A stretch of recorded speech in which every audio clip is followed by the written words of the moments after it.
పార్వతి వాళ్ళందరూ అయితే అవని వాళ్ళ ఇంటికి వస్తూ ఉంటారు. అలా అవని వాళ్ళ ఇంటికి వచ్చే పేపర్స్ పట్టుకొని అయితే చాలా సీరియస్‌గా వస్తూ ఉంటారు కమల్ వీళ్ళందరూ.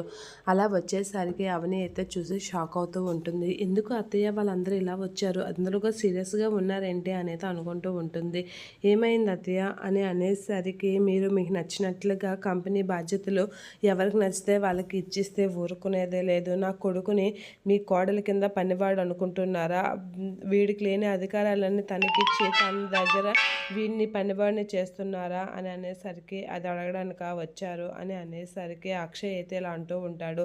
ఏంటి నాన్న అంతా మీరు మీ కోడలికే ఇవ్వాలి అనుకుంటే మీ కోడలికే ఇచ్చుకోండి, అలాంటప్పుడు నేనెందుకు ఆఫీస్కి వెళ్ళాలి అని అనేసరికి అవని అలా చూసి షాక్ అవుతూ ఉంటుంది. మీరే ఆ కంపెనీ బాధ్యతలన్నీ మీ కోడలికే చెప్పి మీ కోడల్ని చూసుకోనండి, నేనైతే ఆ కంపెనీకి వెళ్ళను అని చెప్పేసి అయితే అంటూ ఉంటాడు అక్షయ్. అలా అక్షయ్ చాలా సీరియస్‌గా అనేసరికి ఏం మాట్లాడాలో తెలియక రాజేంద్ర ప్రసాద్ అయితే అలా చూస్తూ ఉంటాడు. వీళ్ళు కోపం బాగా మండినట్లుగా ఉంది వీళ్ళకి అనేది అనుకుంటూ ఉంటాడు రాజేంద్ర ప్రసాద్ అలా చూస్తూ.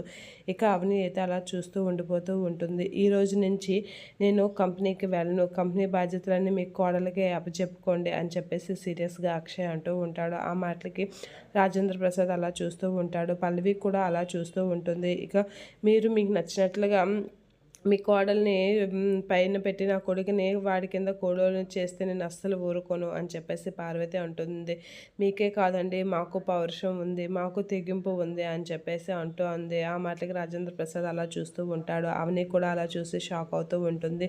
ఈ రోజు నుంచి అక్షయ్ ఆఫీస్కి వెళ్ళు అని చెప్పేసి చాలా సీరియస్గా చెప్తూ ఉంటుంది పార్వతి. అలా చెప్పేసరికి రాజేంద్ర ప్రసాద్ కూడా షాక్ అవుతూ ఉంటాడు పార్వతి మాటలకి. ఇక పార్వతి అయితే చాలా దారుణంగా విజృంభిస్తూ ఉంటుంది. ఇక ఈ అవని బాస్లా ఉంటే నా కొడుకు పనివాళ్ళ తన కింద పని చేయాలా అని సీరియస్ అవుతూ ఉంటుంది. ఆ మాటలకి రాజేంద్ర ప్రసాద్ చూసి షాక్ అవుతూ ఉంటాడు. పల్లవి అయితే ఎలా ఇచ్చాను అన్నట్లుగా అవనికాస్ అయితే చూస్తూ ఉండిపోతుంది.